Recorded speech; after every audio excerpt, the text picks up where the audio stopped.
Peninggalan dan masuknya kerajaan Islam ke Indonesia. Nama saya Petrus dari kelas 10 IPA, nomor absen 18. Yang pertama itu ada peninggalan kerajaan Islam di Indonesia. Peninggalan yang pertama ada wayang. Wayang ini adalah atau pertunjukan bayang-bayang itu dilakukan sebagai salah satu media penghubung antara manusia dengan roh nenek moyang.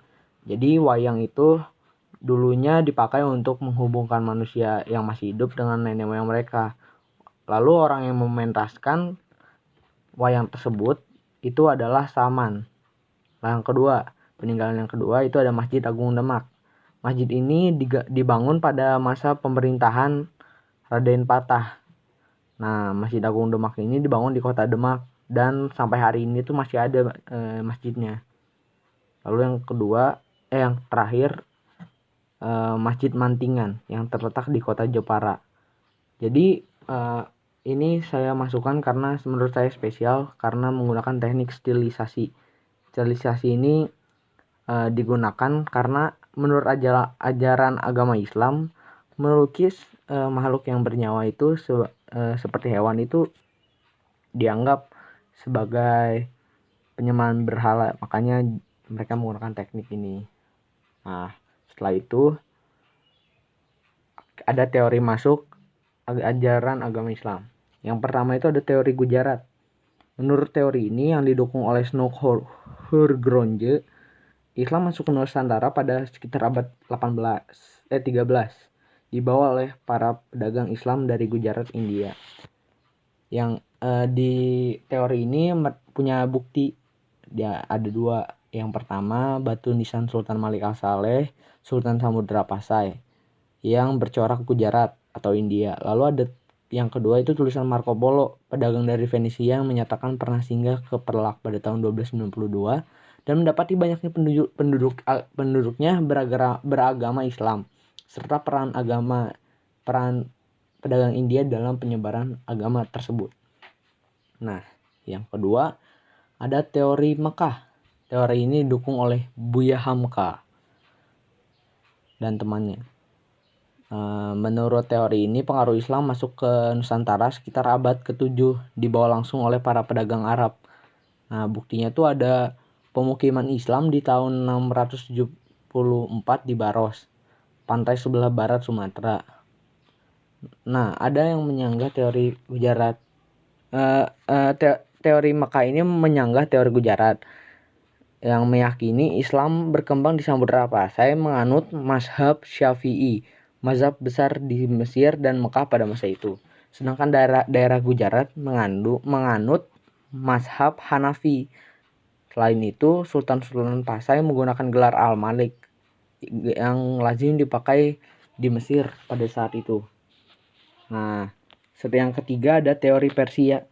Menurut teori ini yang didukung oleh Hussein Jajadiningrat, Islam dibawa ke Indonesia oleh orang Persia sekitar abad ke-13.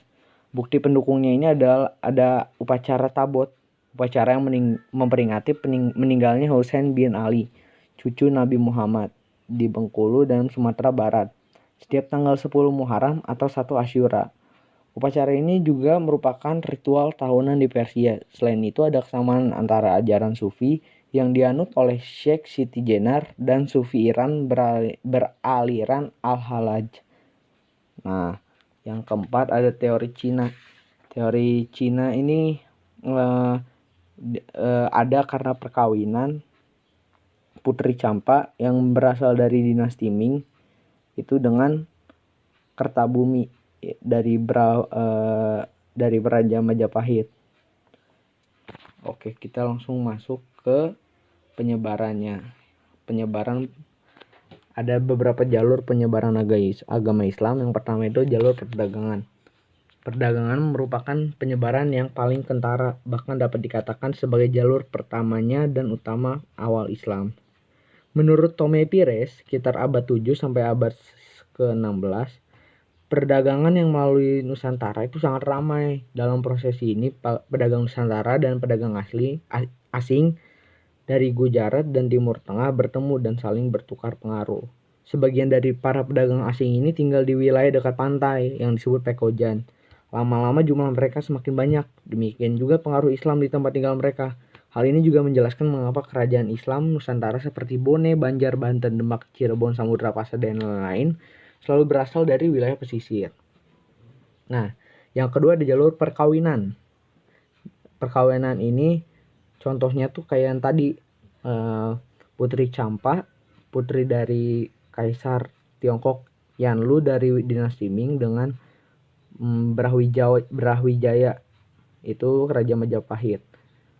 Perkawinan ini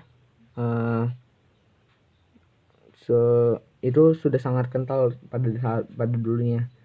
Hal ini karena dilakukan untuk menjalin persahabatan antara kesultanan di daerah itu. Yang ketiga ada saluran pendidikan. Perkembangan Islam itu semakin luas karena munculnya para ulama dan mubalik. Para ulama dan mubalik ini menyebarkan ajaran Islam melalui pendidikan dengan mendirikan pondok-pondok pesantren di berbagai daerah. Lalu mereka juga mengumpulkan kaum muda atau yang disebut santri dari berbagai daerah dan kalangan, sehingga mereka mengetahui tentang Islam. Mereka selain menjadi pendidik di pesantren, beberapa ulama atau kiai diminta menjadi penasihat agama atau guru bagi para bangsawan keraton. Jadi dengan adanya menjadi penasihat agama bagi para bangsawan keraton, jadinya kan pasti rajanya juga menganut agama Islam, lalu rakyatnya pun menganut agama Islam. Yang keempat itu ada saluran ajaran tasawuf. Tasawuf itu adalah ajaran ketuhanan yang telah bercampur dengan mistik atau bersifat magis. Ahli tasawuf biasanya memiliki kekuatan magis dan keahlian dalam bidang pengobatan.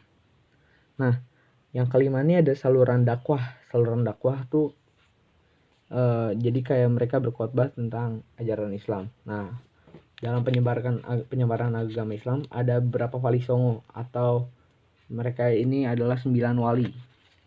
Di antaranya itu Sunan Gresik, Sunan Gunung Jati, Sunan Ampel, Sunan Giri, Sunan Bonang, Sunan Kudus, Sunan Kalijaga, Sunan Muria, dan Sunan Derajat.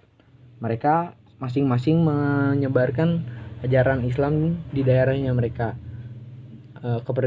Kepribadian mereka pun berbeda, seperti Sunan Derajat yang lebih peduli terhadap kaum miskin, dan Sunan Muria yang lebih menyebarkan Islam ke daerah terpencil.